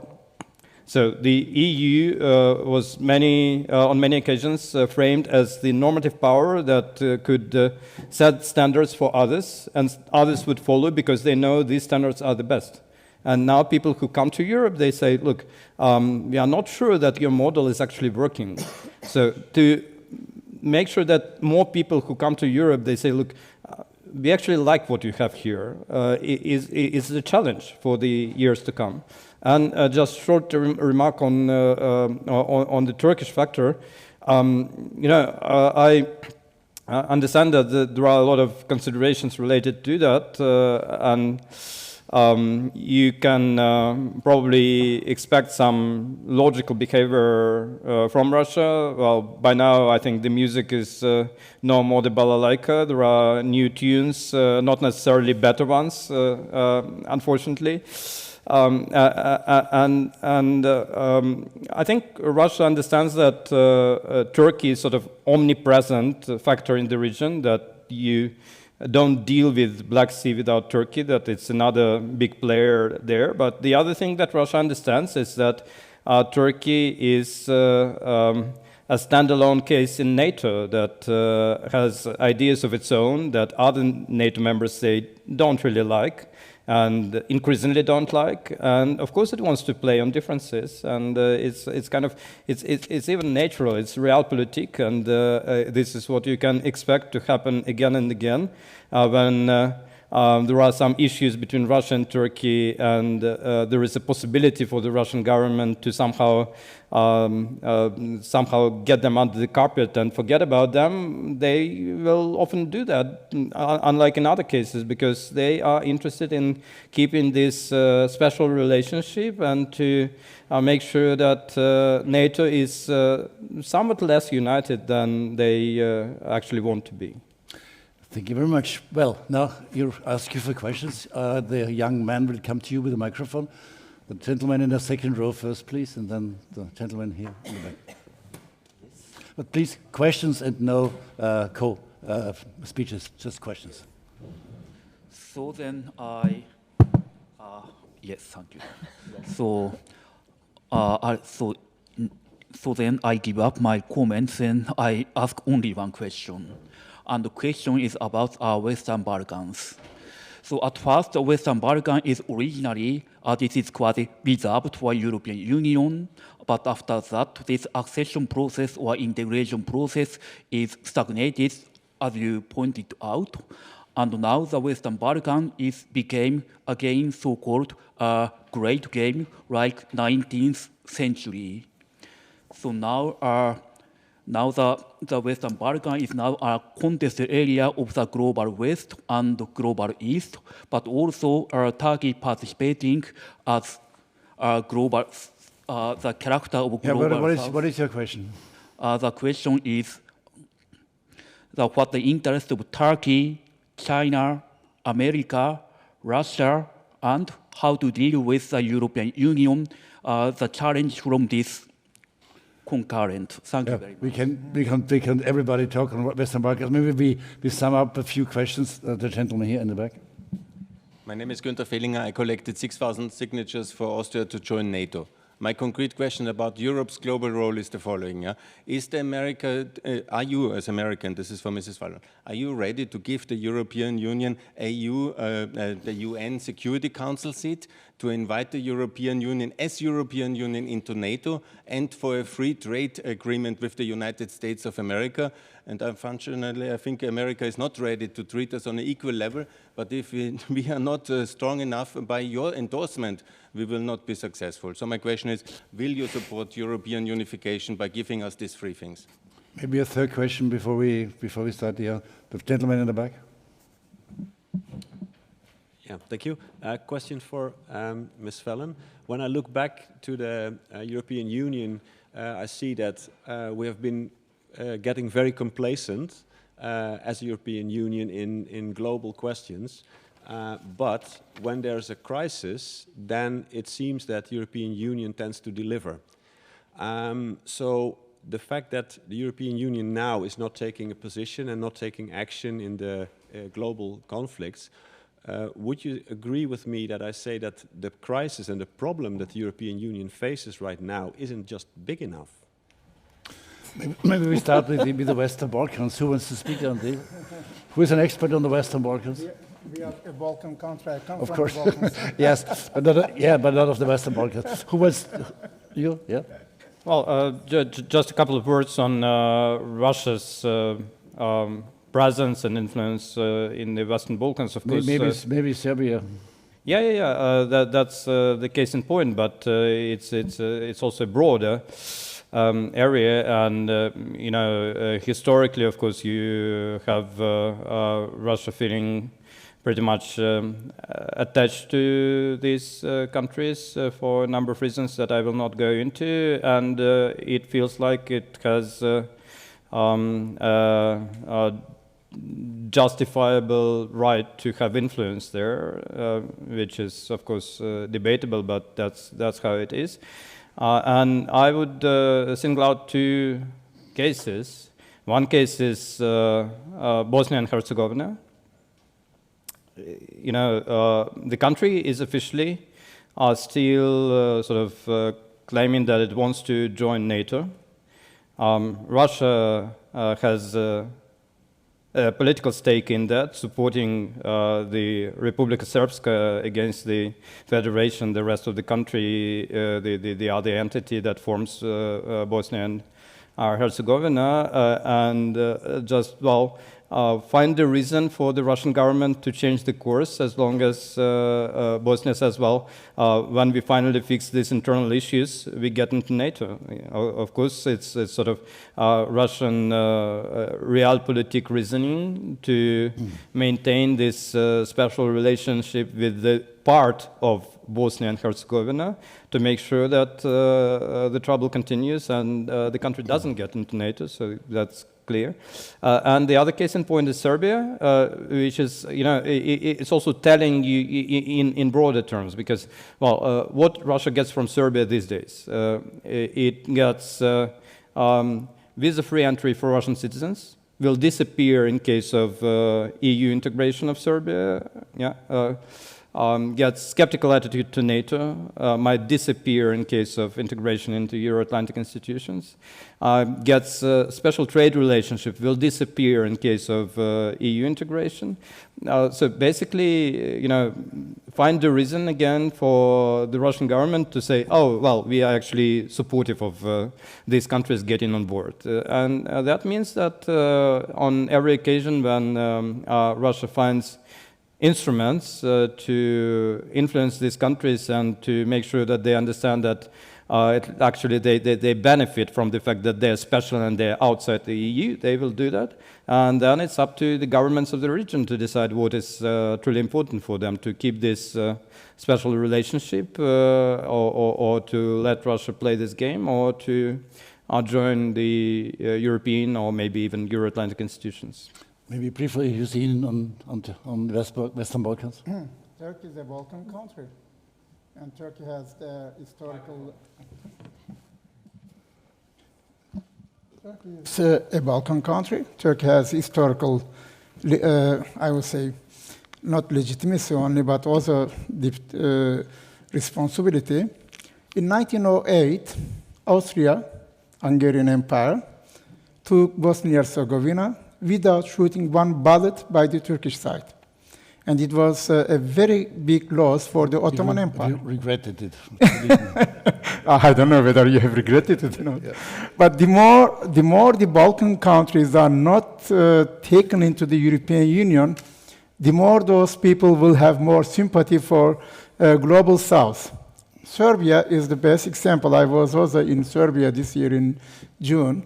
And China is there. They built up Novi Sad and Belgrade high-speed train, whereas the European Union thinks still whether they should support some bicycle highways or sport halls for Serbia. I mean, the Chinese are there.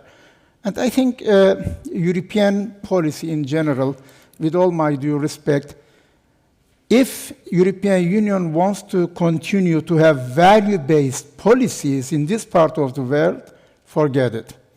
It is transactional. It should be transactional. But it's not my choice. This is European Union's policy. And Russia is very clever. Russia and China, at the moment, are the winners of it. And Turkey is also my dear friend, Sergey. Also, Turkish citizens can travel to Serbia without any visa. So, I mean, this is another debate, how Turkish foreign policy towards the Balkan can become in future. I tell in another session, but not now. Maybe in general, Europe should raise less his fingers and be less value-based. I don't know. We just yesterday we had or no, day before. We had a decision on the opening of the negotiations. The temptation, and I think that call was made today, is this kind of political solution. So how I read it would be then to say, well, we have this situation, China and Russia pushing, we need to take them in. We have to be a little bit more flexible on that. I think especially now in a run-up of European elections and starting those negotiations with Ukraine, I think the justification, the only justification what you can have for the many member states and also the public that those conditions which are set are respected. That's what I think. That's the and then so how to deal with this external threat. I think, you know, transactional actions, maybe you need to pour in more money, perhaps be more involved in various levels.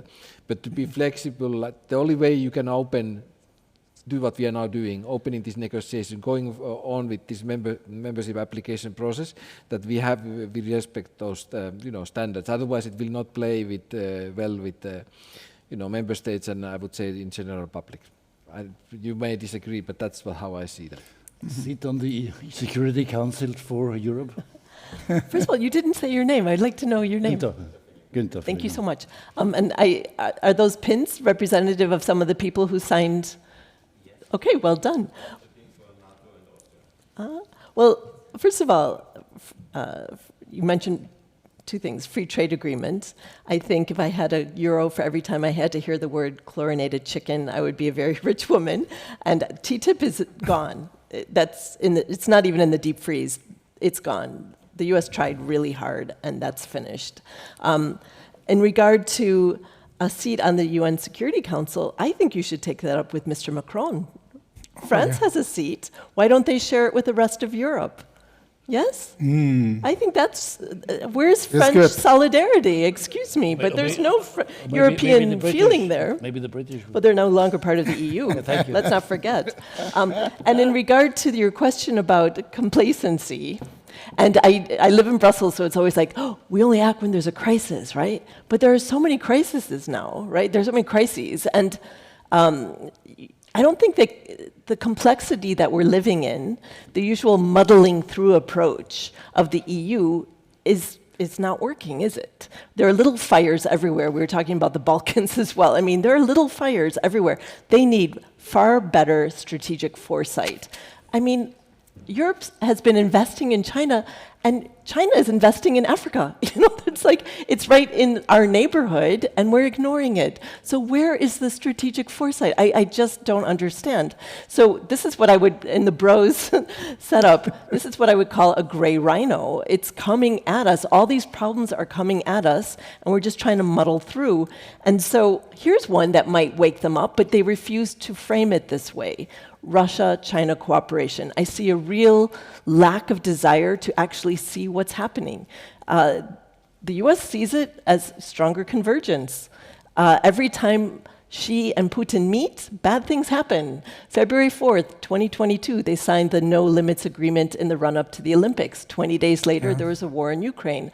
Already, you know, Putin can't travel to many places now with the ICC warrant, but he's welcomed with red carpets in Beijing, and everyone's like, we should go talk to Xi and see if he'll help us with Putin. You know, that's not working, folks. You tried for 2 years. When are people going to twig on to this? And I had a chance, and I have to say, as you know, Joseph Borrell took questions from the audience, so I have to respect him for that. And I asked him this question, and his response was, no, we need China to, because things could be worse. You know, China could sell them even more advanced technology. And I thought, really? It seems to be a narrative that they're more comfortable with, where I'll give you one other example, and it happened very recently. It's called the Nunu Polar Bear. It's a ship that was in Kaliningrad and St. Petersburg, and it dropped the anchor and dragged it. And people in the shipping industry said, you don't do that by accident. It's done on purpose. And it punctured the Finnish gas pipeline. So I had an interesting discussion at lunch with someone from Finland asking what their impression of this was. And he said, thank God it was China, because if it was Russia, we would have to do something about it. So China and Russia can actually, this is a really important example. It's a gray zone action. We don't know exactly what happened. It's kind of plausible deniability, but people in the shipping industry, you cannot drag an anchor that long. It was, most people will say that was done on purpose, but it's gray zone. We have no hard evidence. And so this is right in Europe's neighborhood, and it also shows that a weaker Russia is giving things to China that China wants and that Russia was able to say no to in the past. So they're getting more access to the Arctic, and Russia has a lot of bases up there, and they're very neuralgic about it, but they're cooperating more with China. And the other issue is more advanced technology in regard to submarines, advanced propulsion systems that the Soviets, with modern technology added on, they're very, very good at that. And China wants that technology as well as advanced nuclear missile technology systems. So, this is right in our neighborhood. I don't know, it will be too late, if one day they wake up and are like, oh my gosh, it will be far too late. So I think, on some days, I like to think I'm a half glass full optimist, but some days I wake up, I'm like, is it too late? Have we been too complacent? So we need strong leadership in Europe, and that's what I'm worried about, the lack of leadership. And someone described the European project as a boring miracle. Let's face it, we take it for granted, but it's really a boring miracle. But you're going to have to fight for it because it needs work. I like the boring miracle. Alena, is Europe only reacting when it's really necessary? Is it complacency? Does it only crossing the bridge when she comes there? Is it not far-sighted enough? I want to defend Europe a little bit. I actually think all countries are doing that. United States is doing that. We can assess it differently, but the same criticism applies to the US government, who even themselves say we jump from crisis to crisis and don't have too much time to lay the foundation of the foresight or some forward-looking strategy. So in a way, there's never going to be enough leadership, never going to be enough foresight and enough ability to forecast the future. Of course, criticism should be taken for Europe, but I actually don't think Europe has done badly on Ukraine. I think Europe has done way better than everybody could have expected from Europe to do in terms of the speed, in terms of the how quickly they could agree on the sanctions, in terms of all the decisions that were passed on financing the military support and military instruments. So I would give Europe some credit so that we're not entirely optimistic. But I also want to take the credit away from our Finnish friends with the story of the ship, because the ship, if I'm not mistaken, after it dragged the anchor, it went to St. Petersburg and changed the flag to Russian. I think Russians either bought the ship or something like that. So technically, it now has a very strong connection to Russia. So that's Russian disinformation, I think. I mean, it's owned by Chinese in Hainan. But is it still owned, or it changed flags from what I understand? Okay, so we can because the verify Russians were really clear to say it wasn't us, and then immediately others were saying it was Russia. So it's a gray zone. They're trying to make it. But the question is, what happened after it left? Yeah. So but in a way, it reinforces your story by saying that they cooperate more tightly than it seems. Well, we have roughly 10 minutes left. You want to say something? Yeah, actually, we can be my closing statement, but maybe. Now, I wanted to ask a specific question. Obviously, maybe to each of you.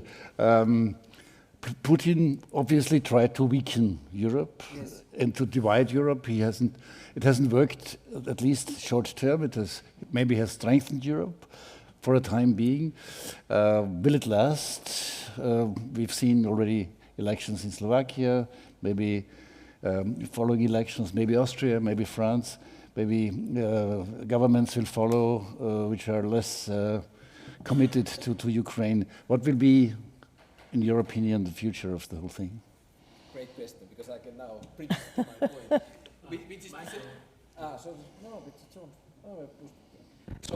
So basically, as if the cliche shows, Russia, Putin respects only power.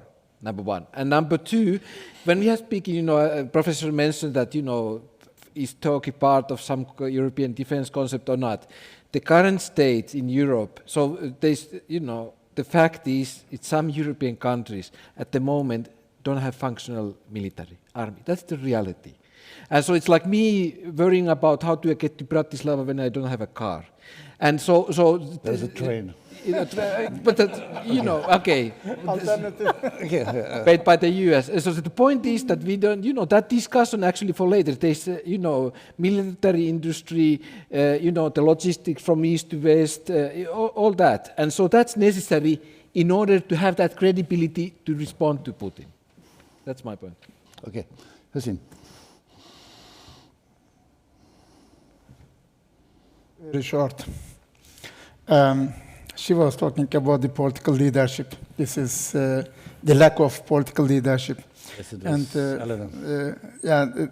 she was defending Europe. We are all defending Europe. I mean, Turkey is the most important, one of the most important defenders of Europe. Not now, in the all history. Since 1952, we defend Europe.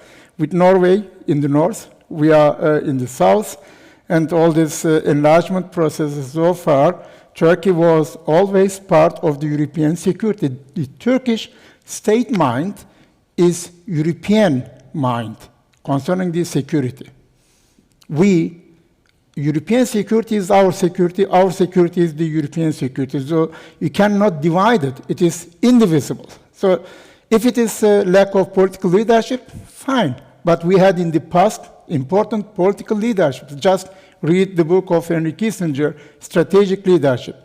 Konrad Adenauer, De Gaulle, Margaret Thatcher, name it, Kekkonen, name it. I mean, from Turkish perspective, what I can say, who is writing about the security issues, we have at the moment the period, the most uncertain security period. It is Zeitenwende, not only for Germany, but for all of us. And there is a strong connection between security and economy. You cannot have economic relations if there is no security. So this is Paul Kennedy's statement, the interaction between security and economy. So I insist Turkey is a security provider, not a security consumer.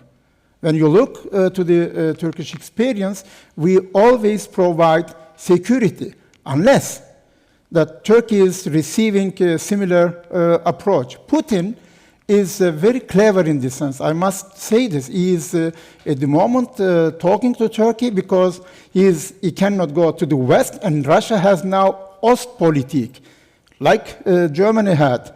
Why? Because Russia is now looking to more Caucasia, Central Asia, and Turkey is there on the Black Sea, on Caucasia, Central Asia, whatever corridor you take, middle corridor, one road, one belt, whatever you take, we are just there. It's Turkish, last sentence, Turkish geostrategic location is like kebab house on the corner.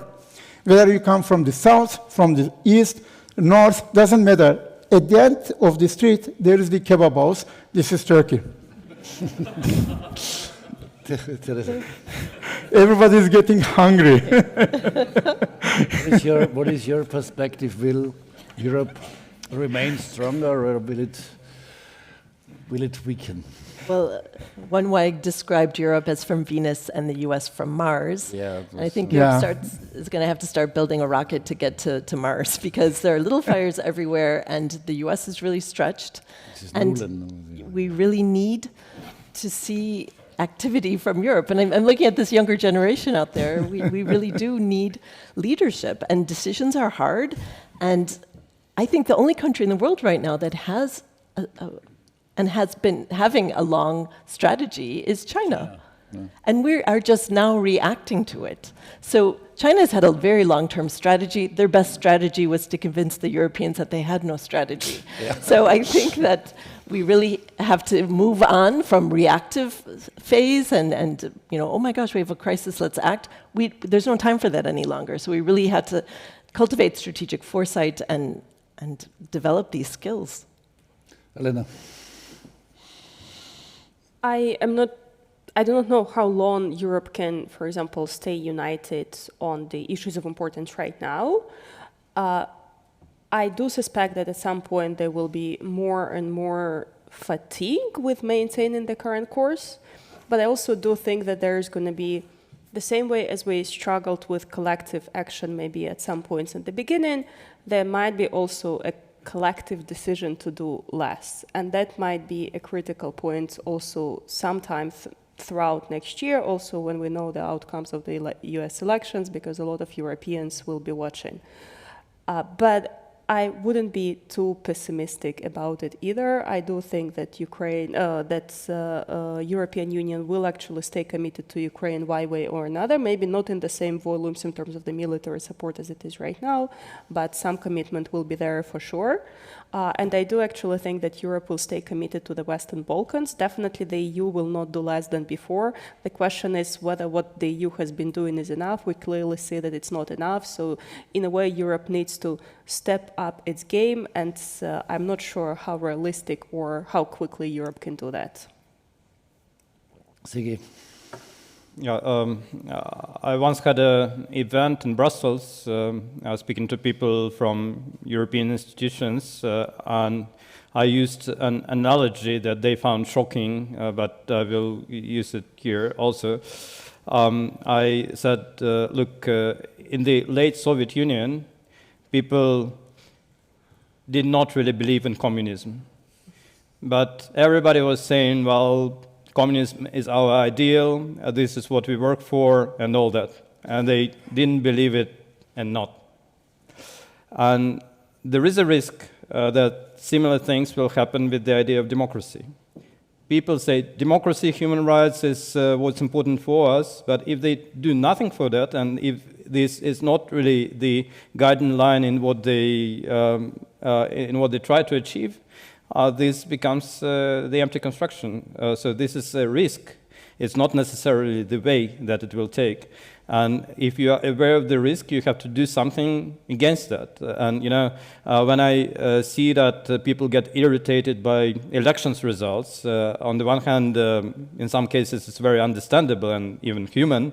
On the other, we have to remember that elections, that is democracy, and if you want to rather introduce a system where you will install some most clever people and they will run the whole shop and that will be better than elections, no, it will not be better than elections, and we have examples of that. And then you have to take some conclusions from people you don't like winning elections. If they do, and these are free and fair elections, probably this is a message to receive and to do something about that. Because sometimes when the discussion goes about all sorts of far-right, far-left groups in the EU, you have a feeling like the problem is that part of the voters is stupid, and the other part of the problem is Russian influence, and that's it. But that's not the case. There are a lot of serious issues that are hard to address, that cannot be resolved overnight, but these are issues with the economic growth, with the overall dynamics of sort of making life better. There's issues with unregulated migration, and they are real. They are not imagined by those parties on the margin. And when you go through territories close to railway stations in some big cities, you see it very clearly that it's not like some fantasy of right-wing groups. And if these issues are not addressed by the mainstream, they will be addressed by people on the margins. So this is a signal for the responsible political forces in the EU that they have to do the job, and I think they have the tools and time, and also time to do that. I don't think they are at the point when they are about to disappear or the EU is about to disappear. You do have time to fix the issues that are there, but well, you have to recognize that they are serious, that it's no more like the EU is far ahead of everyone in terms of development, in terms of quality of life, and the only thing you have to do is to fix the issue with the Russian influence and the conflicts on the periphery. You have to fix the issues that are inside the EU, and I think this is doable. So this is what the EU has to focus on. I take this as a final conclusion, but maybe if you want to add something. First of all, I love that anecdote. That's amazing. That's a really, the shell of communism and democracy could be a shell. But that just made me think about, again, Burrell, garden, jungle, and democracy is hard. And it's like you have to constantly work in a garden. You have to weed it, you have to water it, you have to feed it. And the idea that you're one and done with the new EU member accession states, they're not new, they've been around for a long time, but it's not one and done. It's hard work. Democracy is hard work, and it has to constantly be supported. So I think you're right. There's time for reforms and improvements, but it's a constant gardener. That's what we need. I take this as an appeal to each of us, especially to the young people who are here in our audience listening to us. Exactly 2 hours. Thank you very much. It was, I think, a very interesting discussion. Thank you for coming to Vienna, for taking part. Thank you for being so patient and, what is that? I think, applause for the. Thank you. Thank you.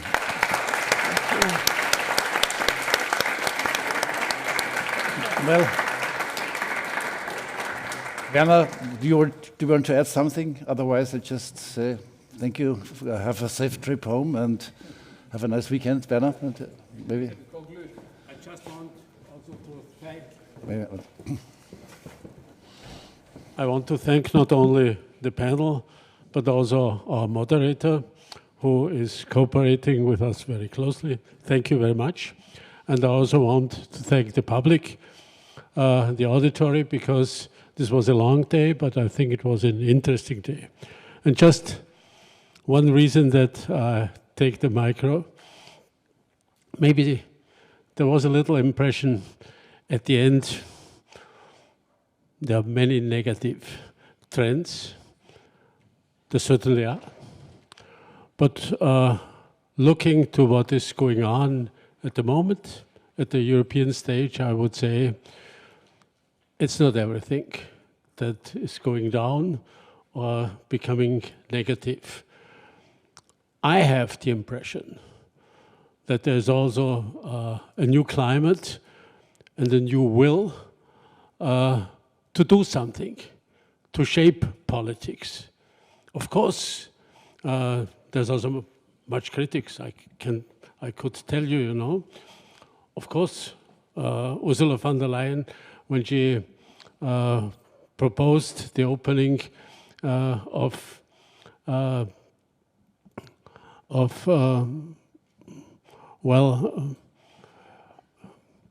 a deal or maybe accession for Ukraine, she did it without having put this paper to the chiefs of government in 27 countries. She will be criticized, for sure. But you also have to know it will be necessary sometimes not to wait until the last has said yes, okay, and also, I don't know, this phrase is okay, and the last word is also okay. So what is the lesson? If you want to have progress, you have to act, and Europe will have to act, not to write down papers, but to act. And insofar, I think there are some developments we have to be critical, but there are also quite some positive developments that are a good reason to believe that this phase is not the end phase for Europe. You can be sure.